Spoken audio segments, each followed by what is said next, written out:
দর্শক বন্ধুরা, এই ভিডিওটি অত্যন্ত স্পেশাল বাংলাদেশের সকল জনগণের জন্য। বিশেষ করে আমি আওয়ামী লীগের জনগণের এবং যারা নাকি আওয়ামী লীগের কর্মীরা রয়েছেন, মানে আপনাদের সন্তান হতে পারে, আপনার ভাই হতে পারে, আপনার হাজবেন্ড, তিনি আপনার ইউনুসের অধীনে কারাগারে বন্দিরত অবস্থায় রয়েছে, তাদের জন্য এই ভিডিওটি অত্যন্ত স্পেশাল এবং খুবই খুবই গুরুত্বপূর্ণ।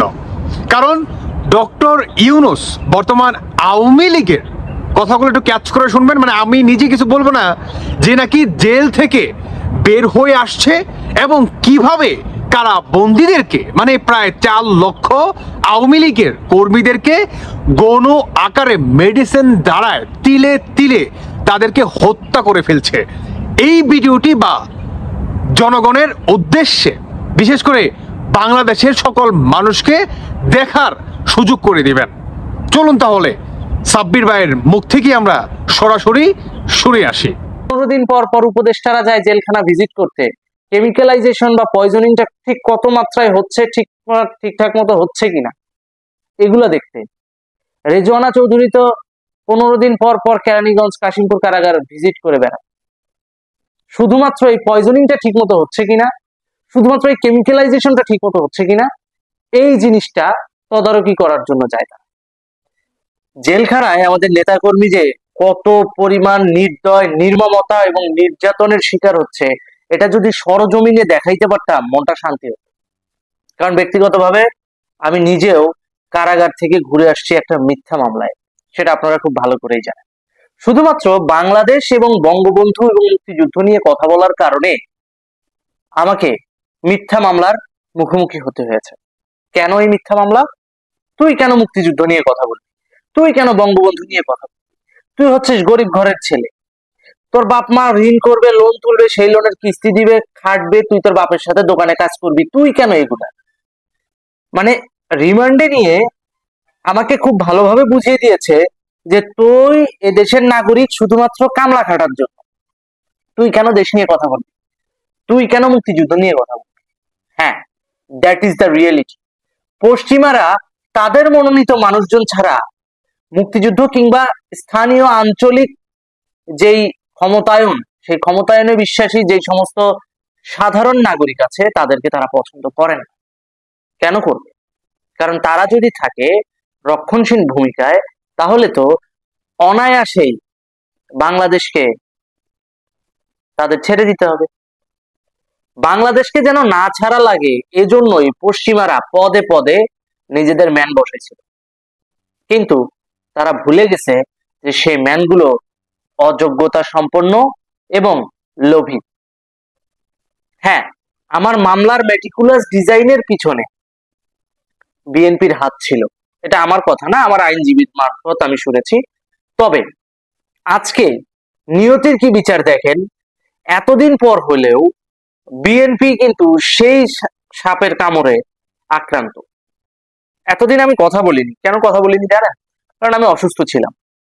বাংলাদেশের কারাগারগুলোতে যেভাবে জেল কিলিং এর প্ল্যান করা হচ্ছে এবং স্লো পয়জনিং এর মাধ্যমে, খাবারের মাধ্যমে যেভাবে বিষক্রিয়া ঘটানো হচ্ছে, এতে করে এই যে রাজবন্দী যারা রয়েছে, যারা আওয়ামী লীগের নেতাকর্মী রয়েছে, তারা দিন দিন অসুস্থ হয়ে পড়েছে। আমি মাত্র 6 মাস কারাগারের ভিতরে ছিলাম।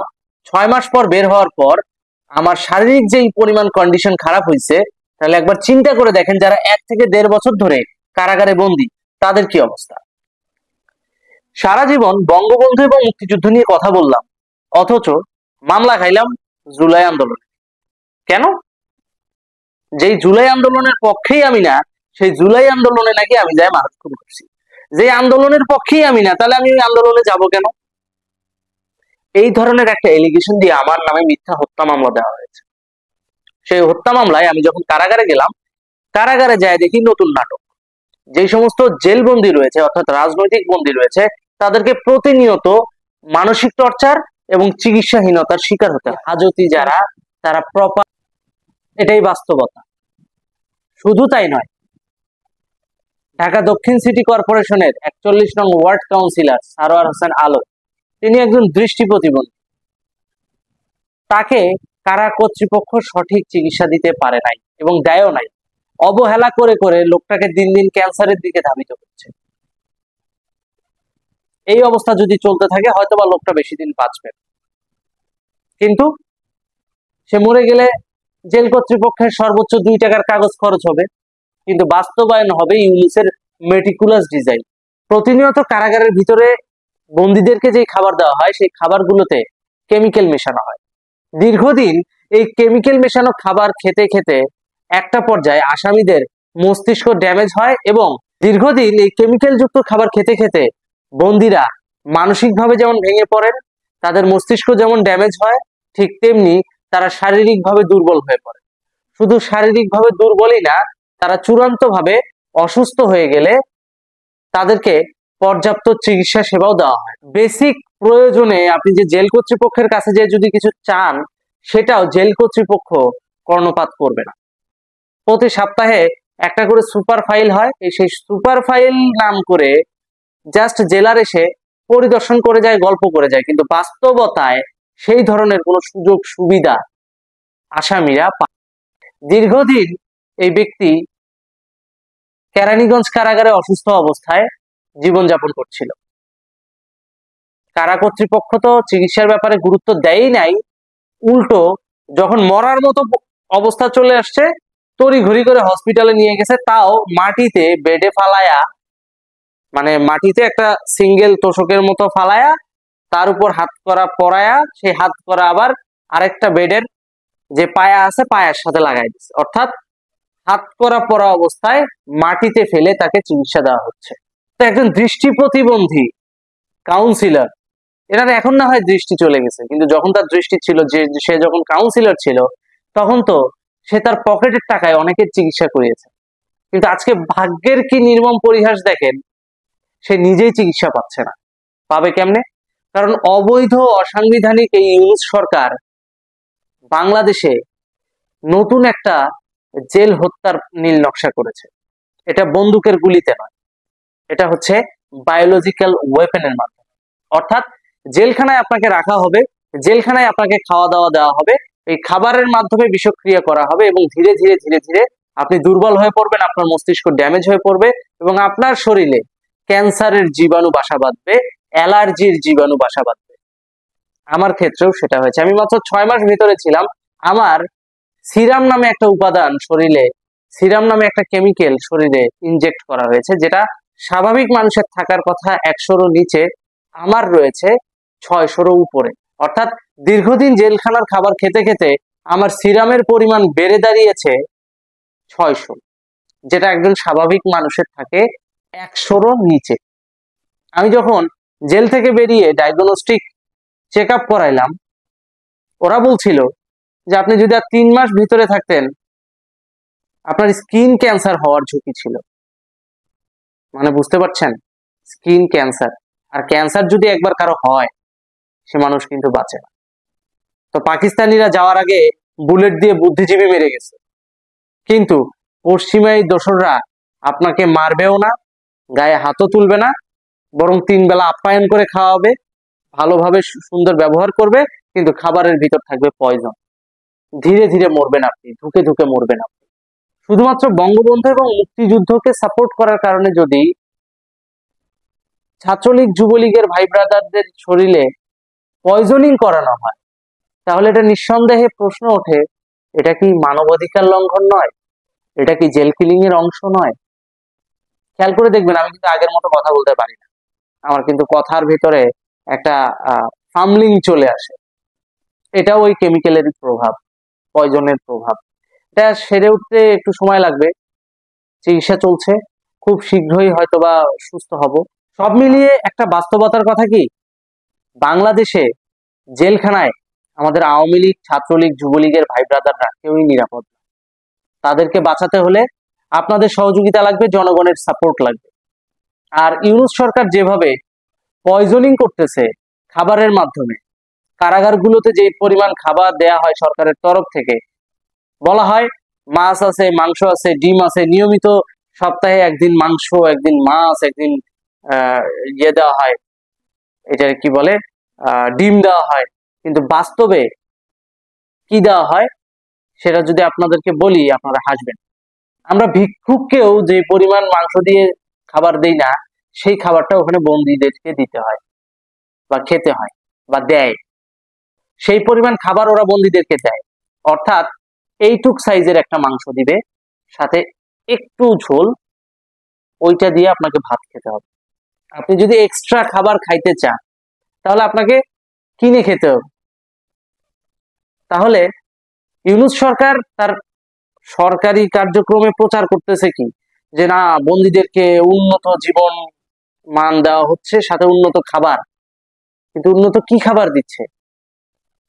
এইটুক মাংস আমরা যদি আমাদের বাসায় যদি ভিক্ষুকও আসে ভিক্ষা করতে, তাকে আমরা দেই না, মিনিমাম 4 টুকরো মাংস দিই। সেখানে আমাদের ছাত্রলীগ, যুবলীগ এবং আওয়ামী লীগের আসামি ভাই ব্রাদারকে দেওয়া হচ্ছে এইটুক পরিমাণের 1 পিস মাংস, 1 পার্সনের 1 পিস, এইটুক, এই যে ঠিক এইটুক, মানে মুরগি ঠোকরাইলে এটা মনে করেন মুরগির জন্য পারফেক্ট, সেটা মানুষকে দেওয়া হচ্ছে। আর বাইরে মিডিয়াতে বলতেছে কি, আমরা তো মাংস দিই, আমরা সপ্তাহে একদিন মাংস, মাছ, মাছের সাইজ এইটুক, তাও ভাজা, আর 3 বেলা ডাল সবজি। সেই ডাল সবজির ভিতর যে সবজিটা ইউজ করা হয়, সেই সবজিটা বাজারের সব থেকে নিম্নমানের সবজি। একে তো নিম্নমানের সবজি, কম খাবার, তার উপর কেমিক্যালাইজেশন। এই যে পয়জনিংটা করা হচ্ছে আওয়ামী লীগ, ছাত্রলীগ, যুবলীগের ভাই ব্রাদারদের, এরা তো একদিনে মরবে না, ধীরে ধীরে ধুকে ধুকে মরবে, যাতে করে গভর্নমেন্টের ঘাড়ে কোনো দোষ না আসে, যাতে করে ইউনূসের ঘাড়ে কোনো দোষ না আসে। তাহলে গুলি করে মানুষ মারলে যদি গণহত্যাকারী হয়, তাহলে এইভাবে যে পয়জনিং করে মানুষ মারার যে একটা মেটিকুলাস ডিজাইন বাস্তবায়ন হচ্ছে বাংলাদেশের কারাগারগুলোতে, তাহলে সেটা কেন গণহত্যার সামিল হবে না? তাহলে সেটা কেন মানবাধিকার লঙ্ঘন হবে না? এখন মানবাধিকার সংস্থাগুলো মুখে কুলু পেটে আছে কেন? মাঝে মাঝে তো দেখি বিভিন্ন মানবাধিকার সংস্থার অনেকেই জেলখানা ভিজিট করতে যায়, ওই জেলারের কক্ষ পর্যন্তই, কারাগারে বন্দীদের সাথে কেউ কথাও বলে না, দেখাও করে না। আর রাজবন্দীদের সাথে তো নয়। 15 দিন পর পর উপদেষ্টারা যায় জেলখানা ভিজিট করতে, কেমিক্যালাইজেশন বা পয়জনিংটা ঠিক কত মাত্রায় হচ্ছে, ঠিকঠাক মতো হচ্ছে কিনা, এগুলো দেখতে। রেজওয়ানা চৌধুরী তো 15 দিন পর পর কেরানীগঞ্জ, কাশিমপুর কারাগার ভিজিট করে বেড়ায়, শুধুমাত্র এই পয়জনিংটা ঠিক মতো হচ্ছে কিনা, শুধুমাত্র এই কেমিক্যালাইজেশনটা ঠিক মতো হচ্ছে কিনা, এই জিনিসটা তদারকি করার জন্য যায় না। এইভাবে চলতে থাকলে খুব শীঘ্রই আমরা একটা মস্তিষ্ক ড্যামেজ হওয়া জনসংখ্যা পাবো, যারা সবাই এক সময় আওয়ামী লীগ করতো এবং বের হয়ে হয়তোবা আওয়ামী লীগ করবে, কিন্তু মানসিকভাবে সক্ষমতার জায়গায় আগের মতো থাকবে না।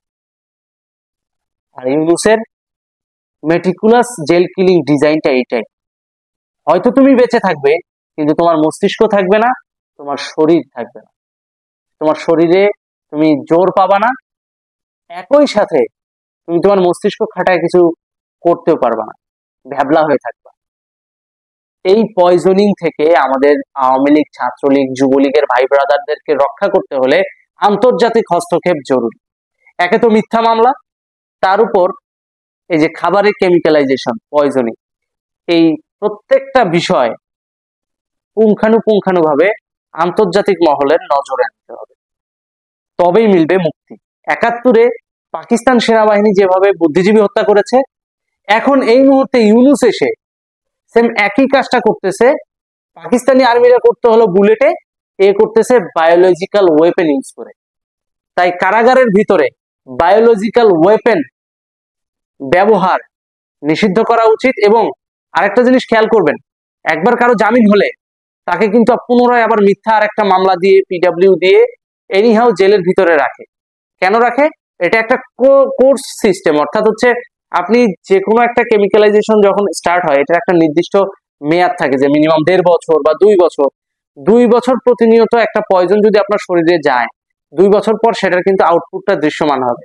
ঠিক তেমনি 2 বছর যেন আওয়ামী লীগের নেতা কর্মীরা কমপক্ষে এই কেমিক্যালটা যেন তাদের শরীরে ইনজেক্ট করা যায়, এই জন্যই মূলত বারবার জামিন হওয়া সত্ত্বেও অনেককে জোরপূর্বক মিথ্যা পিডব্লিউ মামলা দিয়ে কারাগারে রাখে এই ইউনূস সরকার, অবৈধ ফ্যাসিস্ট সরকার।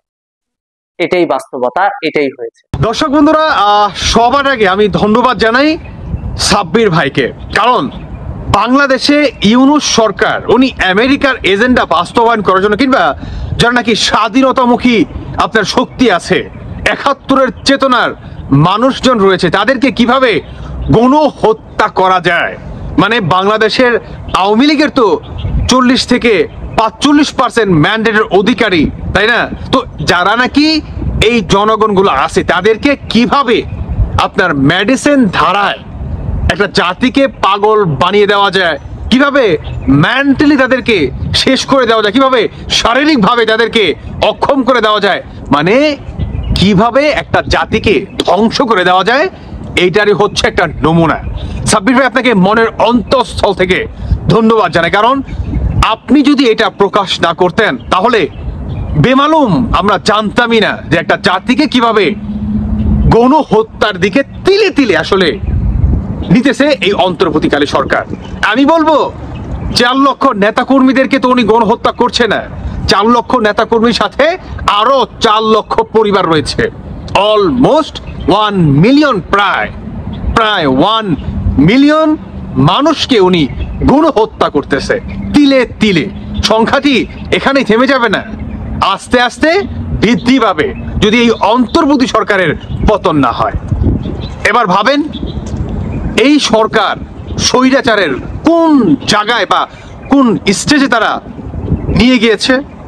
সর্বশেষ আমি একটা কথাই বলতে চাই, সাব্বির ভাই, আমি আপনাকে মেল করেছি, যদি আমার এই মেলটি আপনি দেখে থাকেন অবশ্যই ভাই রিকোয়েস্ট রইল আপনার প্রতি, আপনি আমার সাথে যোগাযোগ করবেন, কিংবা আমার এই ভিডিওটি যদি আপনি দেখেন অবশ্যই আমার সাথে যোগাযোগ করবেন প্লিজ। দর্শক বন্ধুরা, সর্বশেষ আমি আরো একটি কথা বলতে চাই, এই ভিডিওটি চরম পরিমাণে শেয়ার করবেন, কারণ অন্তর্বর্তী সরকারের অধীনে স্বৈরাচারের লিমিট বা গণহত্যা যে কিভাবে চালাচ্ছে, মেডিসিন দ্বারায় একটা জাতিকে কিভাবে শেষ করে দিচ্ছে, বাংলাদেশের প্রতিটি জনগণকে দেখতে হবে, জানতে হবে, শিক্ষা গ্রহণ করতে হবে, ইউনূস সরকারের মুখোশ উন্মোচন করতেই হবে। এটা আমাদের বাংলাদেশের দলবিদ জাতবিদ নির্বিশেষে আমার মনে হয় সকল মানুষের নৈতিক দায়িত্ব হয়ে গিয়েছে। দর্শক বন্ধুরা, বাকিটা আপনাদের ব্যক্তিগত মতামত অবশ্যই জানিয়ে যাবেন। ভালো থাকুন সবাই। আবারও জানাই সাব্বির ভাইকে মনের অন্তঃস্থল থেকে ধন্যবাদ। ভালো থাকুন সবাই। আল্লাহ হাফিজ, আসসালামু আলাইকুম।